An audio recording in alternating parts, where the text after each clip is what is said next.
Steven Seagal, action star, martial arts expert, and Hollywood's biggest troublemaker. While his skills made him a 90s icon with hits like Under Siege and The Glimmer Man, behind the scenes, Seagal's reputation is anything but heroic. From strange behavior and problems on set to serious claims and famous fights, he's known as one of the most disliked people in Hollywood. In this video, we look closely at the stories and secrets about the stars who really can't stand Steven Seagal, the surprising reasons why they stay away from him, the bad events that made people angry, and the amazing story of what happened after he messed with a famous stunt expert. Keep watching to learn more. Charlize Theron. Charlize Theron may look like a supermodel, but she fights like a tough warrior on screen and off. So when Howard Stern asked her about Steven Seagal in 2020, she didn't hold back. After seeing those well-known videos of Seagal awkwardly pushing stunt performers, she laughed and said, "He's really overweight and just pushing people. He can barely fight, it's silly." But the strong words came when she talked about the many women accusing Seagal of bad behavior. "He's not very nice to women," she said, voice strong. "So I have no problem saying bad things about him." Then she said the final strong words right into the mic. "So F you." It was one of the few times a big star openly attacked Seagal without any fear. Liam Neeson's words about Seagal were quieter but much more hurtful. On Jimmy Kimmel Live, the Taken star was asked if he'd ever worked with Seagal. Neeson didn't even pause. "I want to know who dyed his hair, Stevie Wonder." The audience laughed hard, but behind the joke was real anger. A reporter once surprised him by saying, "What do you think of Steven Seagal saying you don't know how to punch?" Neeson, a former boxer, was shocked.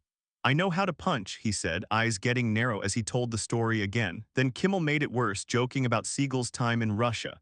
"I don't know if he moved there or we sent him there and told him not to come back." It was the kind of show where every joke hurt more than the last. John Leguizamo. But no one got hurt worse by Seagal, really hurt, than John Leguizamo. On the very first day of rehearsals for Executive Decision, Seagal walked in and said, "I'm in charge, what I say goes."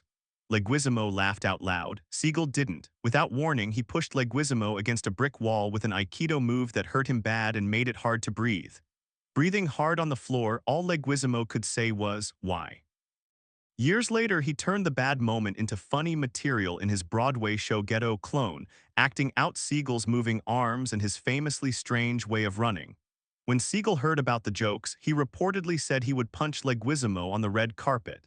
Leguizamo's answer was as funny as his show. "I don't think he's invited to a lot of red carpets." Then he said the final strong words. How do you start as a regular martial arts teacher and end up such a big ego diva? Juliana Margulies. Juliana Margulies has never forgotten her first and only meeting with Steven Seagal. A meeting so scary it changed how she acted in Hollywood. Early in her career, while trying out for Justice, she agreed to meet Seagal in his hotel room, normal thing at the time, or so she thought. The moment she sat down, she felt something hard under the cushion. Seagal calmly reached under, pulled out a gun, and put it on the table like it was nothing. Then he got close and said he wanted to read her palm because he was a healer. With a loaded gun close by and the situation getting stranger every second, Margulies' feelings told her to act.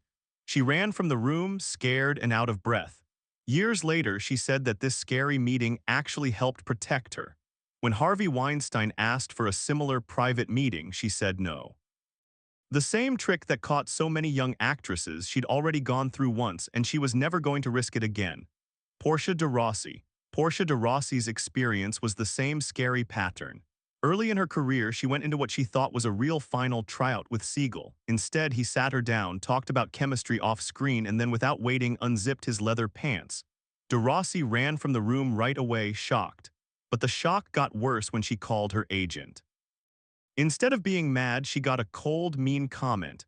"Well, I didn't know if he was your type." That moment showed a darker truth. This wasn't just Seagal's actions. The people around him allowed it. Years later, during the big Me Too time, De Rossi spoke out publicly, and Ellen DeGeneres helped share her story, saying simply and strongly, "I'm proud of my wife." Ronda Rousey. Ronda Rousey's fight with Seagal comes from martial arts history and hurt feelings. Her uncle, the famous Gene LeBell, once choked out Seagal on set so hard that the action star supposedly lost control of his bowels. It became one of Hollywood's most talked about stories quietly. Rousey never forgot it. When asked, she said even in old age her uncle could beat Steven Seagal again, and she gave her own warning with strong confidence. If Seagal ever said bad things about LaBelle in front of her, she would have to make him crap his pants a second time. It wasn't a joke. It was a warning from someone who could really do it. Ray Dawn Chong. Ray Dawn Chong's story added yet another scary part to the claims against Steven Seagal. She said that in the 1980s, her agency sent her to a late-night meeting at the Bel Air Hotel, only to be told Seagal was waiting in his room, something she right away knew was a trick. Saying no to going inside, she stood at the door as Seagal came out in a robe, walked across the room, and sat with his legs spread so wide she could see everything before he slowly covered himself. When he asked if her blouse was silk and if he could touch it, she said back, "You know what silk feels like," and left. Chong later said strongly, "I never let him touch me and I would have killed him." Jean-Claude Van Damme. The fight between Seagal and Jean-Claude Van Damme has gone on for years, built on bad words and big talk. Seagal made fun of Van Damme's fighting skills on the Arsenio Hall show, later saying mainly, "Can I laugh in your face?" When asked if Van Damme could beat him in a real fight, on his own reality show, he bragged that a fight would be like squashing an ant. But according to Sylvester Stallone, the truth was very different. At a 1997 party, Van Damme finally got mad after years of Seagal's words and asked him to fight in Stallone's backyard. Seagal ran away. Van Damme asked him again at a nightclub. Seagal disappeared a second time. As Stallone said it, Van Damme was too strong. Seagal wanted none of it.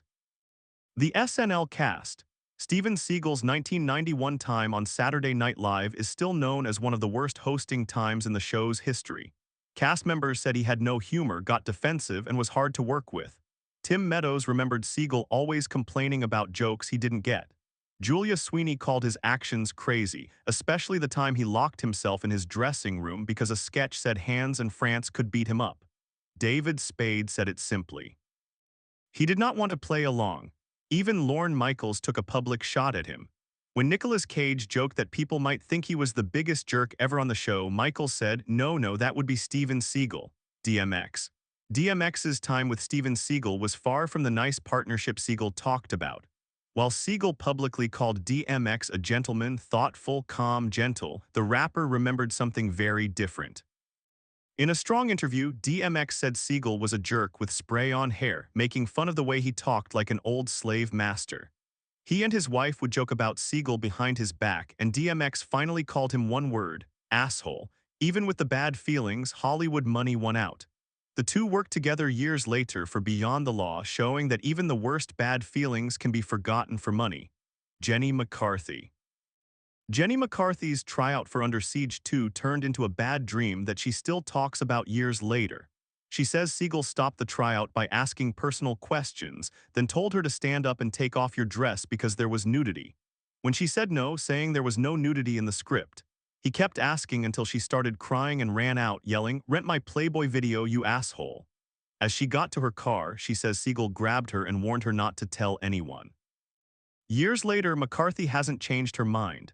"If I saw him today, I'd still say, you're a fing jerk and I hope you change your ways." George Foreman. Even heavyweight legend George Foreman once got into the Seagal story really. In 2017, at 69 years old, Foreman publicly asked Seagal to a 10-round fight in Las Vegas, saying Seagal could use whatever style he wants and strongly saying he'd knock him out in 1 or 2 rounds. Talks with Seagal's manager supposedly started, but Seagal himself never answered, busy spending time in Russia with Vladimir Putin. The fight never happened, but Foreman never changed his words. He was sure if the fight happened, Seagal wouldn't last long. Rachel Grant. Rachel Grant, best known for Die Another Day, told one of the most scary claims against Steven Seagal. In 2018, she said that during a 2002 tryout for Out for a Kill, she was flown to Bulgaria to practice with him, only for the meeting to turn bad. Grant said Seagal kept telling her to take off her top, and when she said no, he pulled down her strapless shirt himself. "My breasts were completely exposed," she said, remembering how he then pushed her onto a bed and started unzipping his pants. Her tears stopped him, leading to a quick sorry, scared and feeling bad. She later asked, what actress should be brought to someone's bedroom on the first meeting and be told to take their top off? The role finally went to someone else. Seagal's lawyers said no to everything, saying he had no such contact with Grant and saying no to the claim completely. Chuck Norris. Chuck Norris never openly fought with Steven Seagal, but the bad feelings were always there. As Bob Wall's former teacher, knowing well about Wall's long fight with Seagal, Norris knew exactly what kind of reputation Seagal had in the martial arts world. So when Dick Cavett asked him in 1993 how skilled Seagal really was, Norris was careful, saying he couldn't tell because Seagal's movies used close shots and fast cuts that hid everything. But the moment Cavett said a story about a martial artist who acted mean toward him in a bookstore, Norris right away said back, "Was it Steven Seagal?" The audience laughed, but Cavett asked more, asking if Seagal's mean, unpleasant way was just acting. Norris didn't wait. He smiled a little, shook his head and said, "It carries over into his whole life."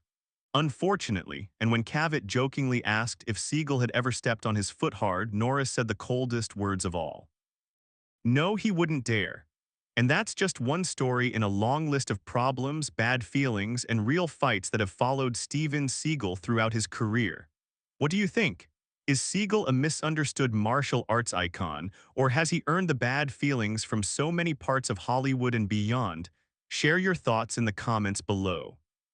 And if you liked this close look at the stars who really hate Steven Seagal, hit that like button, subscribe, and turn on notifications so you don't miss our next video about the most shocking Hollywood fights of all time.